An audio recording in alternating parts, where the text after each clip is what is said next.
And this is a coin from the 1792. So you're talking about the beginning of American culture, of American history. It's actually technically not a coin, but more of a token. Okay. A coin would be struck by an official mint. This is a private token. It's considered a post-colonial, U.S. colonial token. It's an incredible piece, looking at that. Yeah, it's called the Kentucky token. It's a nickname, really. It has nothing to do with Kentucky other than the top star in the pyramid has a K, which stands for Kentucky. Okay. There are actually 15 stars. Those were the 15 states in the Union at the time. Okay. And how does a coin like this survive for well over 200 years? Well, these were struck in England, actually, by English citizens that were pro-American. Now, remember, this is after the Colonial War, or the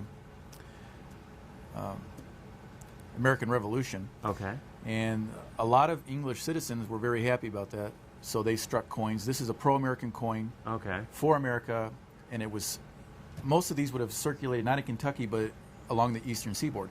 Oh, wow. So in 1792, the U.S. Mint was not yet established, and there was a shortage of small change. So this token was actually used in commerce day to day by American citizens.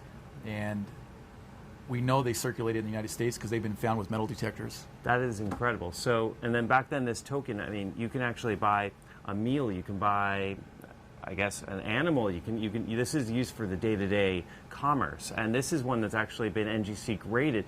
This is extra fine 45. Right. So for something that's over a couple hundred years old, this is an incredible find, and is definitely something that you don't come across very often. No, they're quite scarce and underrated.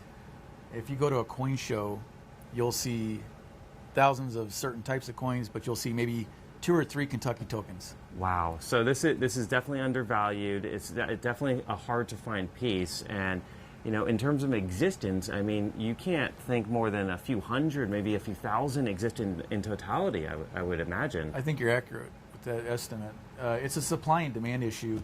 The supply is low, but the demand is low because people don't understand this issue.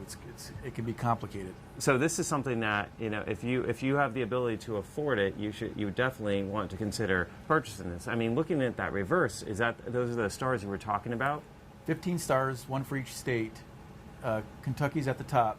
It's actually a Masonic symbol. If you look closely, it's tilted a little correct there, but if you, it's a Masonic symbol, and we know that it was struck between 1792 and 94.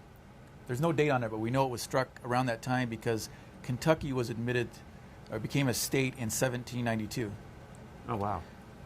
And so it's between the 1792 and 1794, but this was before the metal press. So are these hand pressed kind of pieces, or were machine pressed? Struck on a screw press in England, and the following year the U.S. Mint was established, and they began to strike 1-cent pieces. Oh, wow.